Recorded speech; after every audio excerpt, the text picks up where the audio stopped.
this is my first ever RC build. The next one's gonna be more rugged. Like, I get that this one can't go through streams and be, flipped around and tossed and everything. And so this one's a little bit more show and tell.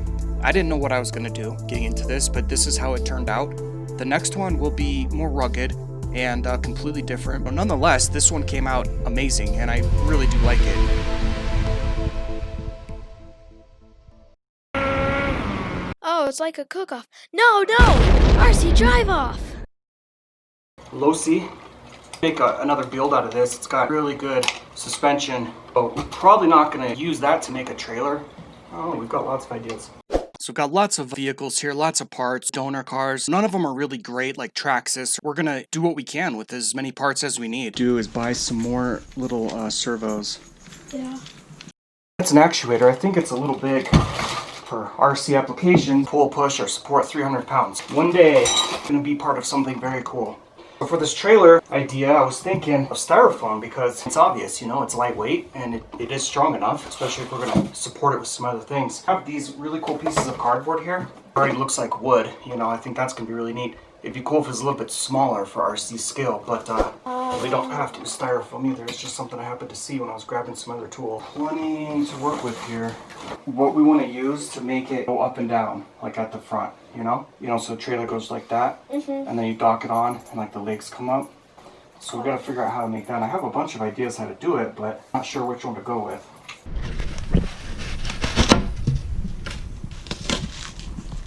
Styrofoam makes a big mess. You want to keep that under control right from the beginning.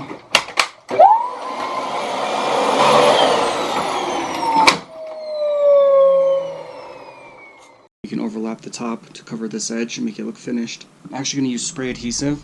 This 3M stuff, it costs you more than that Blue Bottle stuff. Blue Bottle stuff is really crappy.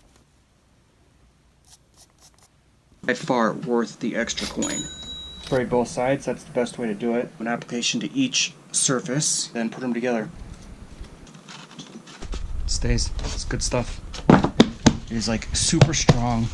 Everything is just working out so good. Lightweight, so I'm definitely really happy with this. I went ahead and actually trimmed this down. Cleaned up the prolific mess that it made, because this looks a little bit more realistic than being so thick. Everything helps. It's all about the details. Tools here from the actual workshop, which is a different room, and it's much more well suited for building than this, but it's a mess right now, so we got to use this area.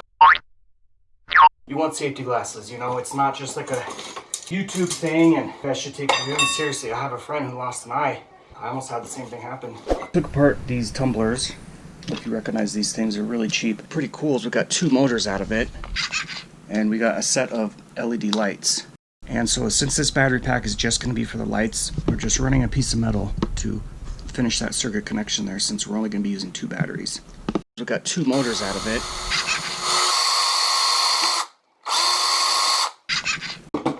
It's nice and strong, so we want it to also look strong. So anyway, this is just quality, attention to detail, 64th inch adjustments at a time. Alright, so that's spot on. Gotta make sure you're not getting thrown off by the lines, the fake wood printed on here, because it isn't actually straight. Yeah, that's gonna look good. Another idea is that you could use vinyl, like pinstriping for cars, to finish off these edges, but I've never manipulated cardboard like this, so I really want to try it out. Trailer's center of gravity just so happens to be right where these indentations are. It's just going to make a perfect start for getting these wheels put in there in that axle. One of those things that just meant to be. I'm going to use this piece of angle iron, I guess. It's not really iron. Angle aluminum for the back bumper there. One of the best ways to cut this is just simply with a grinder. I went ahead and cut it, cleaned up the edges, so now actually I want to hit some sandpaper, clean those edges up a little bit more.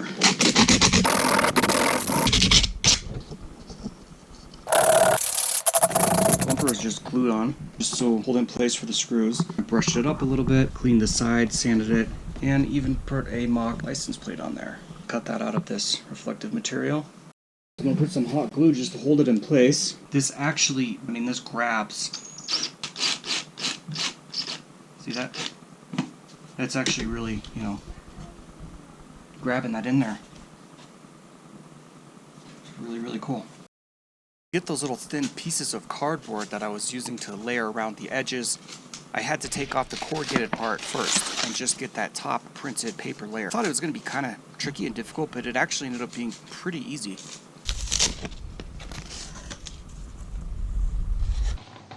A better option to the spray adhesive when you're working with just cellulose material, which is cardboard or paper, is actually PVA glue, wood glue, polyvinyl acetate. If you got the patience, put some spray adhesive on spots, then put PVA in here, and that PVA glue, I mean, it bonds stuff together. Like when that stuff bonds, it's like welding. It actually digs into that material and grips it together. Well, after you do all your cutting and grinding and building, drilling, you get to put on these little parts. It starts to come together. These are the fun things.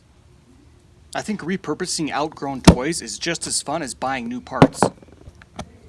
So earlier in the film, I talked about the wood pattern on this paper and how big it was, and it wasn't to scale. So I'm going to size it down a little bit, and it really worked out. It really brought this thing together.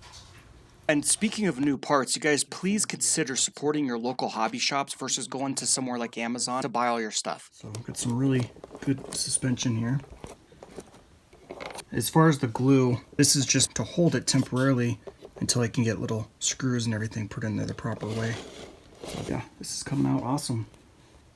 I got the glue out, got these screws in there. Had to put one here so it wouldn't come off when you lift it up.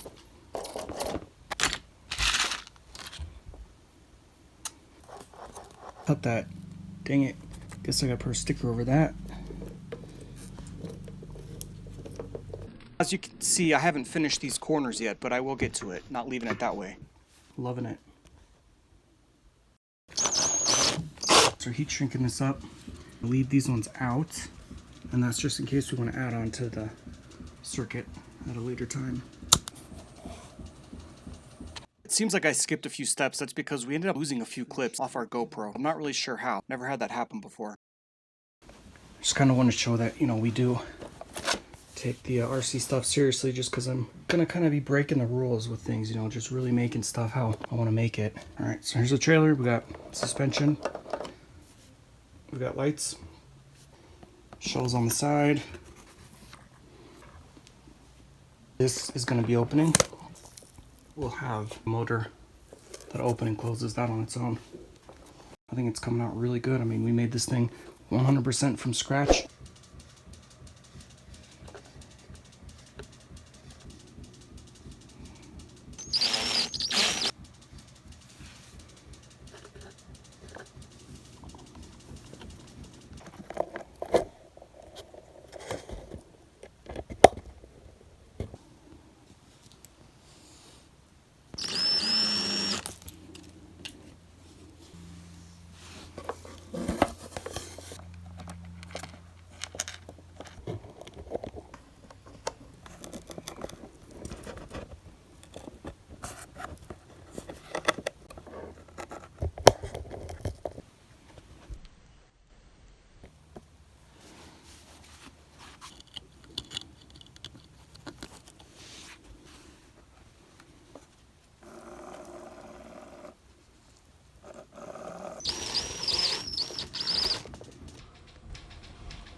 I can talk. You can. Most of this is going to be voiceovers. Please have a special time.